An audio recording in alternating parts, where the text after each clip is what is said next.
എല്ലാവർക്കും നമസ്കാരം. ഇന്ന് ഇങ്ങനെ ഒരു പോസ്റ്റ് ഇടേണ്ടത് വളരെ ഹിന്ദുധർമ്മത്തിന്റെ ഒരു ഗതികേടാണ്, അല്ലെങ്കിൽ നമ്മുടെ രാജ്യത്തിന്റെ തന്നെ ഒരു ഗതികേടാണ് എന്ന് സത്യത്തിൽ പറയാം.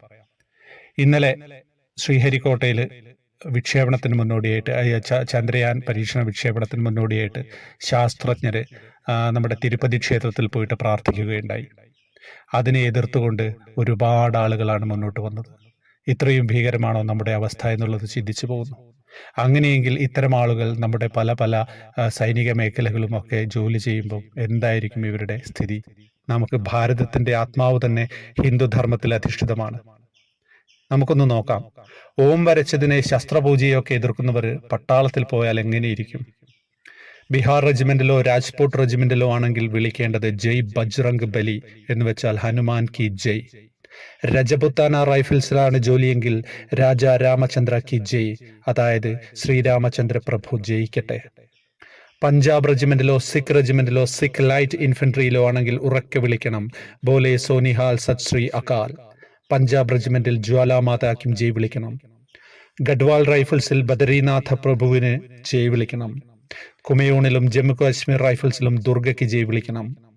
ഇനിയിപ്പോ ജമ്മു കാശ്മീർ ലൈറ്റ് ഇൻഫൻട്രിയിലോ ലഡാക്ക് സ്കൗട്ട്സിലോ ആണെങ്കിൽ വീണ്ടും ഉറക്കെ വിളിക്കണം ഭാരത് മാതാ കി ജയ്. ഗൂർഖ റൈഫിൾസിലാണെങ്കിൽ വിളിക്കേണ്ടത് ജയ് മഹാകാളി എന്നാണ്. മറാത്ത റെജിമെന്റിൽ ഹര ഹര മഹാദേവ, ഒപ്പം ഛത്രപതി ശിവാജി കി ജയ്. ഇനി മദ്രാസ് റെജിമെന്റിൽ പോയാൽ അതിന്റെ മുദ്രാവാക്യം തന്നെ അങ്ങനെയാണ്. ശ്രീമദ് ഭഗവത്ഗീതയിലെ 3-ാം അധ്യായത്തിലെ 35-ാം ശ്ലോകത്തിന്റെ തുടക്കമായ സ്വധർമ്മേ നിധനം ശ്രേയ ആണ് മദ്രാസ് റെജിമെന്റിന്റെ മുദ്രാവാക്യം.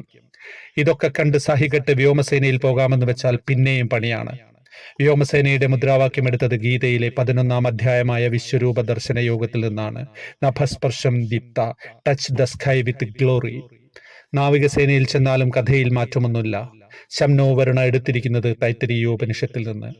എങ്കിൽ പിന്നെ രഹസ്യാന്വേഷണ ഏജൻസിയായ റിസർച്ച് ആൻഡ് അനാലിസിസ് വിങ്ങിൽ പോകാമെന്ന് വെച്ചാൽ അവിടെയുള്ളത് മഹാഭാരതത്തിലെ ധർമ്മോ രക്ഷതി രക്ഷിത. LICയിൽ ചെന്നാൽ ഭഗവത്ഗീതയിലെ 9-ാം അധ്യായമായ രാജവിദ്യ രാജഗുഹ്യ യോഗത്തിലെ യോഗക്ഷേമം വഹാമ്യഹം ആണ് മുദ്രാവാക്യം. ദൂരദർശനിൽ എന്തെങ്കിലും കാണാമെന്ന് വെച്ചാൽ അവിടെ സത്യം ശിവം സുന്ദരം. എങ്കിൽ പിന്നെ എന്തെങ്കിലും കേൾക്കാൻ ആകാശവാണി ഉപയോഗിച്ചാലോ എന്നാലോചിച്ചാൽ അവിടെ ഋഗ്വേദത്തിലെ ബഹുജന സുഖായ ബഹുജന ഹിതായ. ബഹുമാനപ്പെട്ട സുപ്രീം കോടതിയിൽ പോയാൽ അവിടുത്തെ മുദ്രാവാക്യം യഥോ ധർമ്മസ്ഥതോ ജയ. മഹാഭാരതത്തിലെയാണ്. ഭാരതത്തിന്റെ ദേശീയ മുദ്രാവാക്യം തന്നെ മുണ്ടകോപനിഷത്തിൽ നിന്നെടുത്ത സത്യമേവ ജയതേ എന്നാണ്. ഇനി നമ്മുടെ ബ്രഹ്മോസ് റെജിമെന്റിന് എന്താണ്? സ്വാമി ശരണമയ്യപ്പ.